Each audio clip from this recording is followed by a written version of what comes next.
Malakas na hangin at ulan ni Super Bagyong Leon ramdam na sa Cagayan at Batanes. Narito po ang report ni Brian Basa.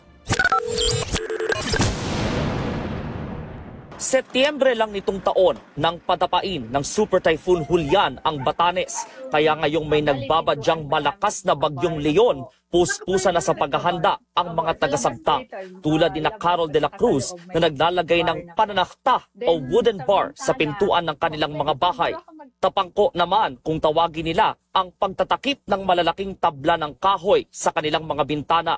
Habang manpet naman ang tawag ng mga Ivatan sa pagtatali ng mga bubong para hindi kumalas mula sa kanilang mga bahay. Ito raw ang mga tradisyonal na pamamaraan ng mga taga-Batanes para maprotektahan ang kanilang mga tahanan mula sa malalakas na hanging dala ng mga bagyo.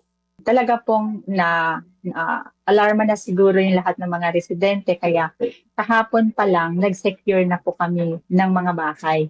Tinalin na po yung mga bubong.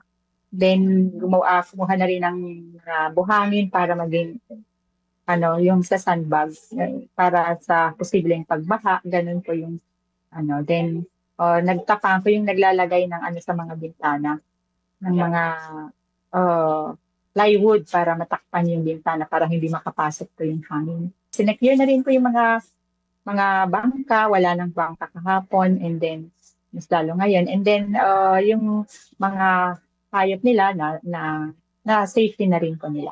Nakataas na ang alarma sa buong lalawigan ng Batanes ngayon pa lang.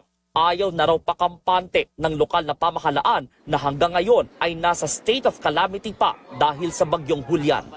Inaayos na namin lahat ang mga kailangan i-preposition, lalo na po yung mga heavy equipment na gagamitin sa disaster operations and response.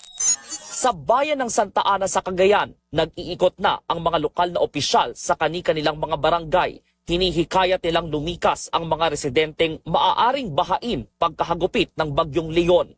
Pinangangambahan kasi ang flash flood. Nandun yung fear talaga. Kasi ang kinakatakutan po sa atin ngayon, yung tubig, yung ibang-iba na po yung dating ng tubig. Pagka medyo tagsaan po yung continuous raining po natin, expected po natin na talagang lumalagi po yung ilog galing po sa bundok. At the same time, sumasalubong po kasi yung pagka high tide.